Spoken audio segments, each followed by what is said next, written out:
أعوذ بالله من الشيطان الرجيم. بسم الله الرحمن الرحيم. حتى إذا أتوا على واد النمل قالت نملة يا أيها النمل ادخلوا مساكنكم لا يحطمنكم سليمان وجنوده وهم لا يشعرون. فتبسم ضاحكا من قولها وقال رب أوزعني أن أشكر نعمتك التي أنعمت علي وعلى والدي وأن أعمل صالحا ترضاه وأدخلني برحمتك في عبادك الصالحين. صدق اللہ العظیم. یہ سورۃ النمل کی آیت نمبر 18 اور 19 آپ حضرات کے سامنے تلاوت کی گئی ہے. کل کے درس میں یہ بات چل رہی تھی کہ اللہ پاک نے حضرت سلیمان علیہ السلام کو وارث بنا دیا ان کے والد حضرت داؤد علیہ السلام کا. اور چونکہ پیغمبر کی میراث میں مال نہیں ہوتا، اس پہ کل تفصیل سے بات ہوئی، بلکہ پیغمبر کی میراث علم ہوا کرتی ہے. اور یہاں پر بھی جو میراث حضرت داؤد علیہ السلام کے کل بیٹوں کی تعداد کتنی تھی؟ 19 بیٹے تھے. ان 19 بیٹوں میں سے 18 بیٹوں کا تذکرہ نہیں ہے. ایک بیٹے حضرت سلیمان علیہ السلام کا ذکر ہے کہ ان کو اپنے والد حضرت داؤد علیہ السلام کی میراث ملی. تو اگر یہ مال کی میراث ہوتی تو باقی 18 کیوں محروم ہوئے؟ تو محروم نہیں ہوتے. لہٰذا یہ میراث دو چیزوں میں تھی. کل کے درس میں بات آئی، ایک میراث تھی علم نبوت میں اور دوسری میراث تھی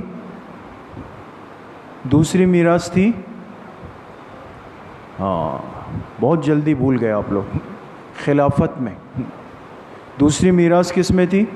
خلافت. ایک بھولے نہیں، یاد رکھیں اس کو. دو چیزوں کی میراث ملی، ایک میراث علم نبوت کی ملی اور دوسری میراث کس کی ملی؟ خلافت کی ملی.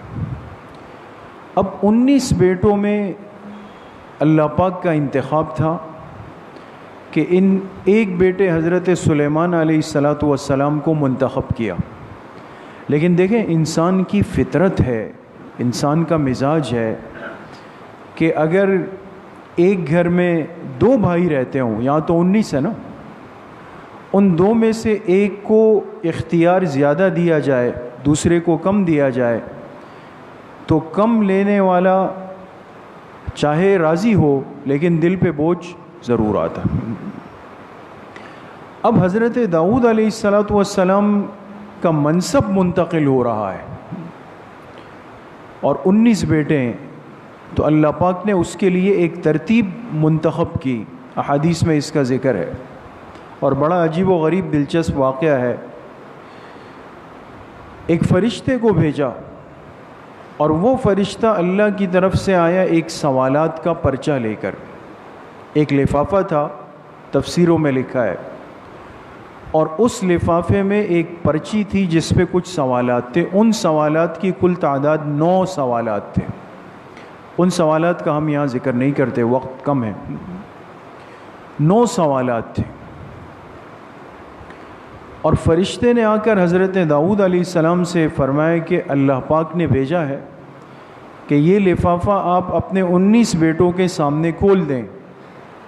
اس میں سے ایک پرچہ نکلے گا جس پہ 9 سوالات ہیں. آپ کے 19 بیٹوں میں جو ان سوالات کا جواب دے دے گا وہ آپ کے بعد آپ کا وارث بن جائے گا. اب تو مسئلہ آسان ہو گیا. جہاں امتحان کی کیفیت شکل بن جائے تو پھر انسان کو خود اندازہ ہوتا ہے کہ چونکہ میرے نمبر کم ہے تو مجھے یہ چیز نہیں ملی. وہ پرچہ آ گیا 9 سوالات کا. اور حضرت سلیمان علیہ السلام تمام بیٹوں میں سب سے آخری نمبر پہ. اس لیے حضرت مفتی اعظم پاکستان مفتی محمد شفیع صاحب رحمۃ اللہ علیہ نے اس آیت کے ضمن میں لکھا کہ جب یہ امتحانی پرچہ آیا تو سلیمان علیہ السلام کی عمر 13 سال تھی، سب سے چھوٹے تھے. وہ پرچہ آیا اور داؤد علیہ السلام نے ترتیب کے ساتھ ایک ایک بیٹے کو دیا.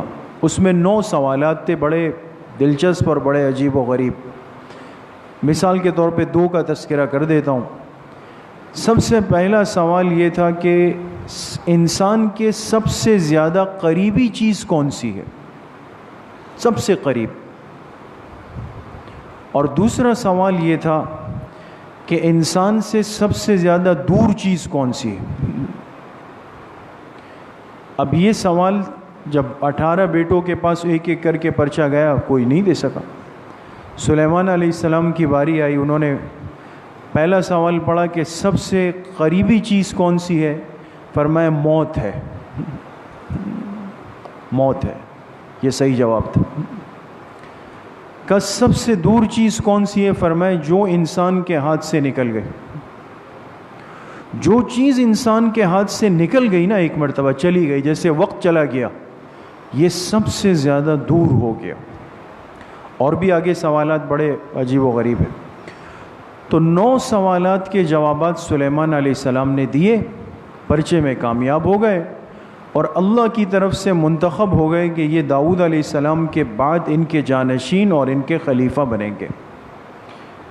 اب داؤد علیہ السلام کی روح بھی کیسے قبض ہوئی کہ داؤد علیہ السلام بالکل ٹھیک ٹھاک تھے اس وقت. اب اللہ کی طرف سے حکم آیا. اپنے گھر کے اندر لیٹے ہوئے تھے اور گھر کا دروازہ بند ہے، تالا لگا ہوا ہے اندر سے. اور دیکھا ایک نوجوان سرہانے آ کے کھڑا ہو گیا. بڑے حیران ہو گئے. کہا بھئی تم کیسے آئے؟ میں دروازہ بند کیا ہوا ہے اور میرے گھر میں اہلیہ ہے، ہم پردہ کرتے ہیں. تو اس نوجوان نے کہا میں وہ ہوں کہ جس کو بند دروازہ روک نہیں سکتا. کہا اچھا. داؤد علیہ السلام نے فرمایا اب سمجھیے، آپ ملک الموت ہے اور آپ میری روح قبض کرنے آئے ہیں. انہوں نے فرمایا جی، اللہ پاک نے بھیجا ہے آپ کی روح قبض کرنے کے لیے.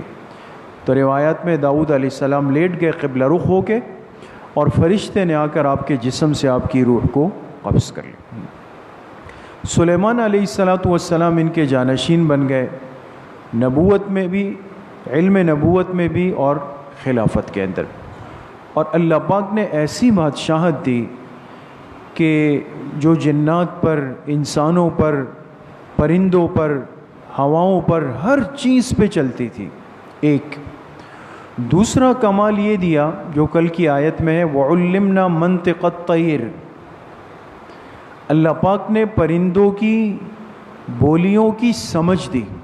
دیکھیں ایک بات یاد رکھیں، بعض چیزیں ہمارے ہاں رائج ہیں، ہم بہت بڑی غلطی کرتے ہیں. ایک ہے پرندے کی بولی جاننا اور ایک ہے پرندے کی بولی کو سمجھنا. دونوں میں فرق ہے نا، یا فرق نہیں ہے؟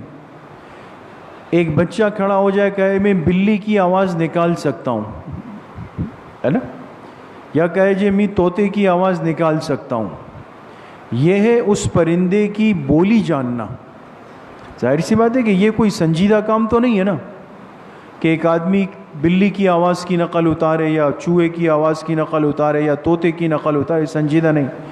منطق الطیر، مفسرین نے لکھا ای فہم منطق الطیر، پرندے جو بولی بولتے تھے ان بولیوں کی سمجھ اللہ نے ان کو دی. یہ طوطا کیا بول رہا ہے، یہ کبوتر کیا بول رہا ہے، یہ مرغی کیا بول رہی ہے، بولی ان کی ہے لیکن اللہ نے سمجھ دے دی، وہ سمجھتے تھے. اور یہ ظاہر سی بات ایک بہت بڑی عظیم الشان نعمت تھی، اس لیے کہ ہمارے ماحول میں جتنی مخلوقات رہتی ہیں ہم ان کی بولیاں نہیں جانتے. اور اس پہ بھی علماء نے بحث کی بعد میں کہ بعد میں آنے والے بادشاہوں نے اس پہ جان مار دی کہ ایسا علم یا ایسی کتاب مل جائے کہ ہم حیوانات کی بولیاں سمجھ سکیں، لیکن انسان اس سے عاجز ہے، نہیں کر سکتا. تو سلیمان علیہ السلام کو اللہ نے یہ مقام دیا اور یہ منصب دیا، اور اللہ کے شکر گزار ہوئے کہ اللہ آپ نے مجھے یہ مقام دیا. اب جو آج کی آیات ہے اس میں اللہ پاک نے ایک خاص واقعے کی طرف اشارہ کیا، اور اسی واقعے کی وجہ سے اس سورت کا نام ہے سورۃ النمل. ان آیات کا ترجمہ ہے حتی اذا اتوا علی واد النمل. سلیمان علیہ السلام کو جب اپنے والد کی نیابت مل گئی تو وہ چل پڑے، اپنا لشکر لے کے جا رہے ہیں، یہاں تک کہ گزر ہوا چیونٹیوں کی ایک بستی سے۔ نمل کہتے ہیں چیونٹی کو، چیونٹی جانتے ہیں نا، چھوٹا سا عقیر سا کیڑا ہے حشرات الارض میں سے، اور چیونٹیاں جہاں رہتی ہیں یہ درختوں کے کنارے پر یا کسی زمین کی نرم جگہ پہ چھوٹے چھوٹے بل بنا لیتی ہے۔ اب بل کے اندر چیونٹی رہتی ہے اور جب ضرورت ہوتی ہے یہ باہر آ جاتی ہے، اور اللہ پاک نے چیونٹی کو بھی بہت بڑی سمجھ دی، حالانکہ کتنی ایک حقیر کمزور سی مخلوق ہے، لیکن مفسرین نے ایک عجیب بات لکھی ہے کہ جب چیونٹی کھانے کی تلاش میں نکلتی ہے اور اس کو کوئی گندم اناج کا دانہ مل جاتا ہے، یہ اس کی خوراک ہے نا، جیسے چاول کا دانہ مل گیا، گندم کا مل گیا، جو کا مل گیا، تو چونکہ اس کی غذا بہت کم ہے، زیادہ نہیں ہے، ایک دانہ ایک وقت میں نہیں کھاتی ہے، لیکن اس نے اس دانے کو اپنے لیے محفوظ رکھنا ہے، تو کیا کرتی ہے کہ اس دانے کو لے کر چیونٹی توڑ دیتی ہے، 2 ٹکڑے کر دیتی ہے، اور جتنا کھا سکتی ہے کھا لیا، باقی لے جا کے اپنے بل میں رکھ دیا۔ اب ذہن میں بات آتی ہے کہ بھئی یہ کیا عمل ہے، پورا دانہ لے جا کے رکھ دے، سمجھے بات کو؟ فرمایا اس کی علت یہ ہے کہ اللہ کا نظام یہ ہے کہ جو گندم اناج غلہ ہے نا، جتنی چیزیں، اگر اس کا دانہ پوری شکل میں ہو اور یہ زمین میں پڑا رہے تو اس سے پودا اگنے لگتا ہے نا، تو وہ دانہ تو ختم ہو گیا نا، وہ تو اس سے تو پودا بنے گا۔ تو چیونٹی کو اللہ نے اتنی عقل دی کہ اگر اس دانے کو توڑا نہیں تو لے جا کے رکھنا ہے اپنے بل میں، اور وہ مٹی ہے تو نتیجتاً وہ دانہ کیا ہو جائے گا، پودا بن جائے گا، میرا تو دانہ گیا۔ تو اس کو اللہ نے عقل دی، یہ دانے کو 2 حصوں میں توڑ دیتی ہے، اور جب اناج کا دانہ توڑ دیا جائے تو یہ بیج نہیں رہتا دوستوں، پھر اس سے مزید کوئی غلہ نہیں اگ سکتا، یہ اس کو سیف سٹور کرنے کا دے گا ایک طریقہ اللہ نے اس کو سکھایا۔ تو گزر ہوا چیونٹیوں کی ایک وادی سے، قالت نملۃ، تو ایک چیونٹی ان کی ملکہ تھی، سردار، اس نے دیکھا کہ بھئی باقی ساری چیونٹیاں گھوم رہی ہے اور سامنے سے سلیمان علیہ السلام کا بہت بڑا لشکر آ رہا ہے، تو کہا یا ایھا النمل ادخلوا مساکنکم، کہا اے چیونٹیوں جلدی سے اپنے بلوں میں داخل ہو جاؤ، جو ان کی امیر تھی ذمہ دار، اپنے بلوں میں جاؤ، لا یحطمنکم سلیمان وجنودہ وہم لا یشعرون، کہیں ایسا نہ ہو کہ سلیمان علیہ السلام اور ان کا لشکر تمہیں رون ڈالے گا اور ان کو پتہ بھی نہیں چلے گا، تم تو ان کے پیروں کے نیچے آ جاؤ گے، اور جو آدمی چل رہا ہوتا ہے بعض دفعہ ہمارے پیروں کے نیچے کتنی چیزیں آ جاتی، کتنے چیونٹیاں کتنے کیڑے مکوڑے مرتے ہوں گے ہمارے چپل کے نیچے، جوتے کے نیچے، پیر کے نیچے، احساس نہیں ہوتا، اس لیے کہ انسان قد آور ہے، اونچا ہے، نیچے کی چیز نظر نہیں آئی، تو کہا وہ تو لشکر ہے، نیچے رون ڈالے گا، پتہ بھی نہیں ہوگا، گناہگار بھی نہیں ہوگا۔ اب اس ملکہ نے سب کو خبر دی، لیکن چونکہ سلیمان علیہ السلام قریب تھے اور بولی جانتے تھے، سمجھتے تھے نا، تو اس چیونٹی کی اس بات کو سمجھ گئے کہ کتنی باکمال اور فکرمند چیونٹی ہے کہ اپنی قوم کی فکر کر رہی ہے۔ فتبسم ضاحکا من قولہا، اس چیونٹی کی بات سن کر سلیمان علیہ السلام مسکرائے اس لیے کہ اس کو نہیں پتا کہ میں نے اس کی بات سمجھ لی ہے، میں تو سمجھ گیا ہوں۔ وقالا، اور سمجھنے کے بعد فوراً اللہ کی طرف متوجہ ہو گئے کہ اللہ آپ کی اتنی بڑی شان کہ آپ نے مجھے باقی مخلوقات کی بولیوں کی بھی سمجھ دی، تو کہنے لگے رب اوزعنی، اے میرے رب، اے اللہ مجھے توفیق دے دیجئے، ان اشکر نعمتک التی انعمت علی وعلی والدی، کہ میں شکر ادا کروں آپ کی ان نعمتوں کا جو آپ نے مجھ پر کی اور میرے باپ داداؤں پر کی، مجھے شکر کی توفیق دے دیں، وان اعمل صالحا ترضاہ، اور مجھے اس نیک عمل کی توفیق دے دے جس سے آپ راضی ہوتے ہو، وَأَدْخِلْنِي بِرَحْمَتِكَ فِي عِبَادِكَ الصَّالِحِينَ، اور مجھے اپنی رحمت سے اپنے نیک بندوں کی صف میں شامل فرما دیجیے۔ یہ اللہ کے جلیل القدر پیغمبر ہیں جن کو اتنی بڑی شان ملی ہے، اتنا بڑا مقام ملا ہے، لیکن اس کے باوجود عاجزی دیکھیں، تواضع دیکھیں اور رجوع الی اللہ دیکھیں کہ اللہ کی نعمتوں کے بعد فوراً اللہ کی طرف رجوع۔ یہ فرق ہے دوستو، یہ فرق ہوتا ہے۔ جب انسان کا اللہ سے تعلق نہیں ہوتا نا تو ظرف بھی نہیں ہوتا، پھر انسان ہر ملنے والی چیز کی نسبت اپنی طرف کرتا ہے، یہ میرا ہے، یہ مجھے باپ داداؤں سے ملا ہے، یہ میرا خاندانی ہے، اور میں ایسا ہوں اور میں ایسا ہوں اور میں ایسا ہوں، اپنی تعریف کر رہا ہوتا ہے۔ اور جس کا اللہ سے تعلق ہوتا ہے وہ ہر چھوٹی بڑی نعمت کے لیے کہتا ہے یہ میرے اللہ پاک کے مجھ پر کرم ہوا ہے، یہ تو اللہ نے مجھے دے دیا ہے۔ تو اب دیکھیں فوراً کہا اے اللہ مجھے اپنے نعمتوں کی شکر گزاری کی توفیق دے دیجیے۔ پیغمبر کتنے شکر گزار ہوتے ہیں دوستوں، ہم سوچ بھی نہیں سکتے، لیکن پھر بھی اللہ سے مانگ رہے ہیں اے اللہ مجھے اس کی توفیق دے دیں کہ میں آپ کی نعمتوں کا شکر ادا کرنے والا بن جاؤں۔ دوسری بات کہی کہ اے اللہ مجھے ان نیک اعمال کی توفیق دیں جو آپ کو پسند بھی ہوں۔ دیکھیں اب بات پہ غور کریں، ایک ہے عمل صالح نیک عمل کا ہونا، ایک ہے نیک عمل کا قبول ہونا، دو الگ چیزیں۔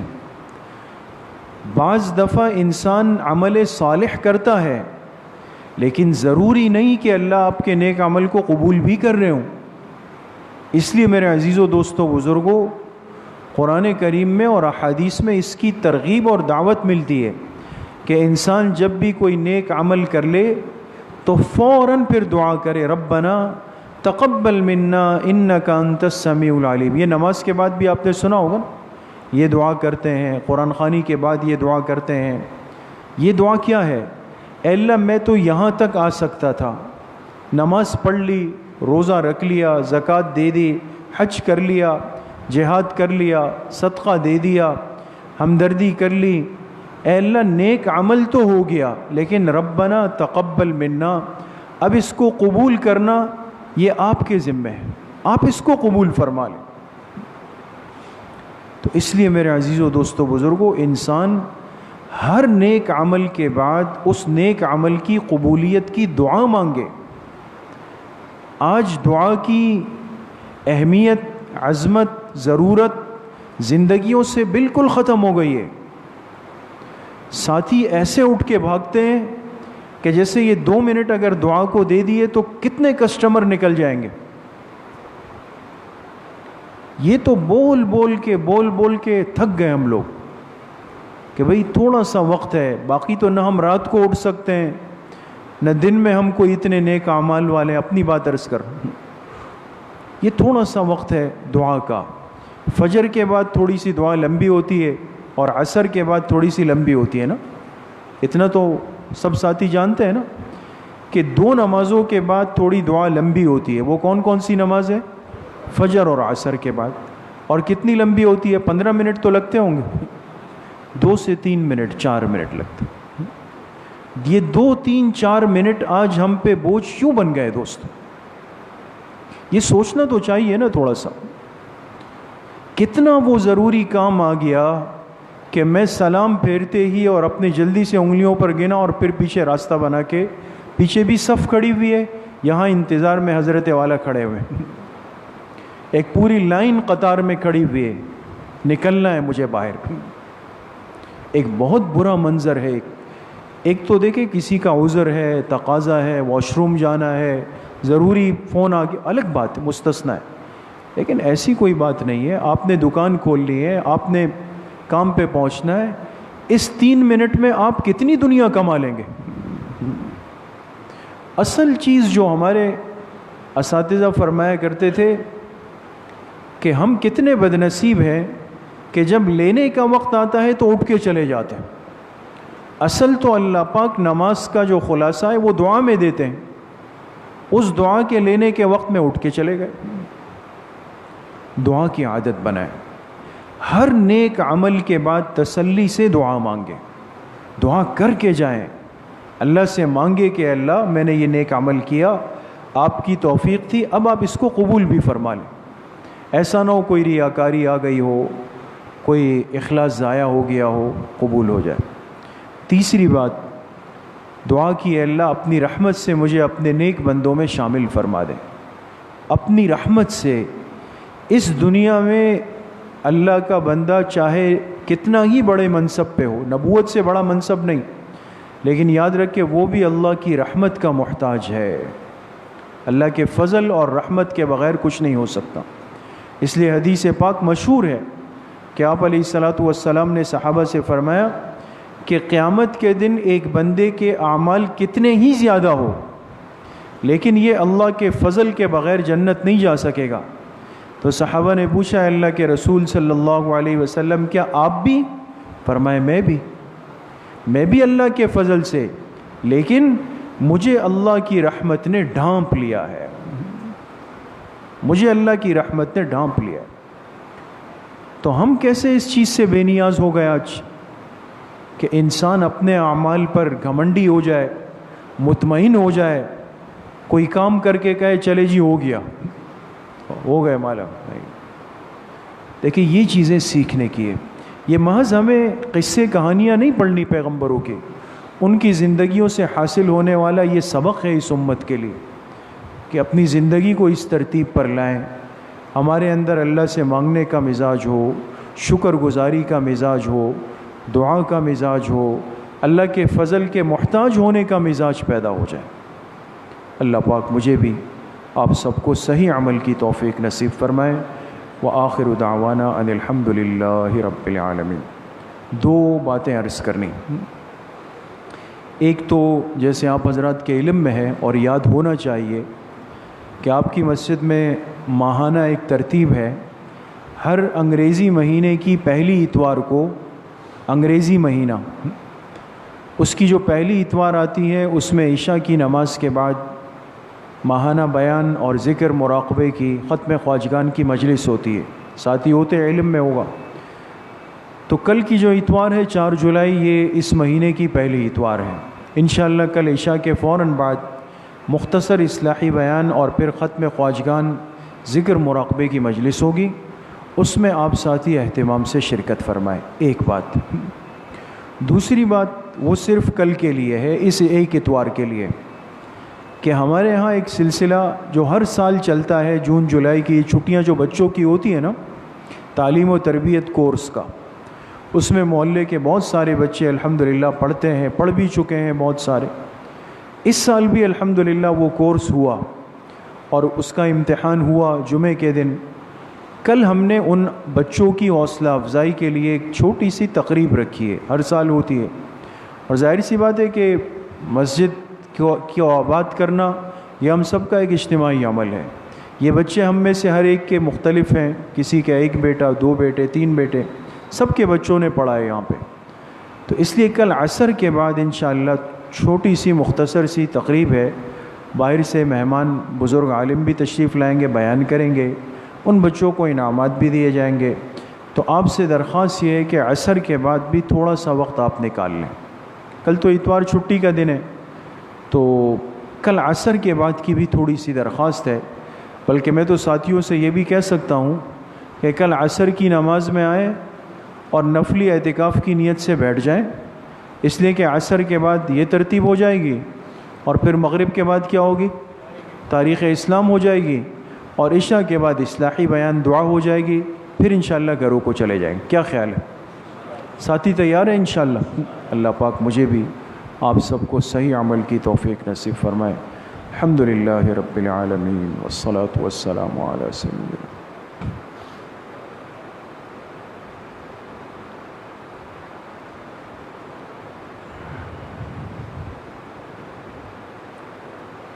ہمارے بہت ہی بزرگ عالم اور شخصیت حضرت مولانا سید غلام نبی شاہ صاحب، جو بہت بڑے عالم بھی تھے، بزرگ بھی تھے، اللہ کے ولی تھے، مانسیرہ میں، آج کچھ دیر قبل ان کا انتقال ہوا ہے۔ دعا فرمائے اللہ پاک حضرت شاہ صاحب کی بال بال مغفرت فرمائے، اللہ ان کے درجات کو بلند فرمائے، جتنے اکابر دنیا سے رخصت ہوئے ہیں اللہ ان کی برکتیں ہمیں تا قیامت نصیب فرمائے. جتنے حیات ہیں اللہ سب کی عمر میں، صحت میں، علم میں اور برکتیں نصیب فرمائے. وصلی اللہ وسلم علی نبینا محمد وآلہ وصحبہ اجمعین برحمتہ.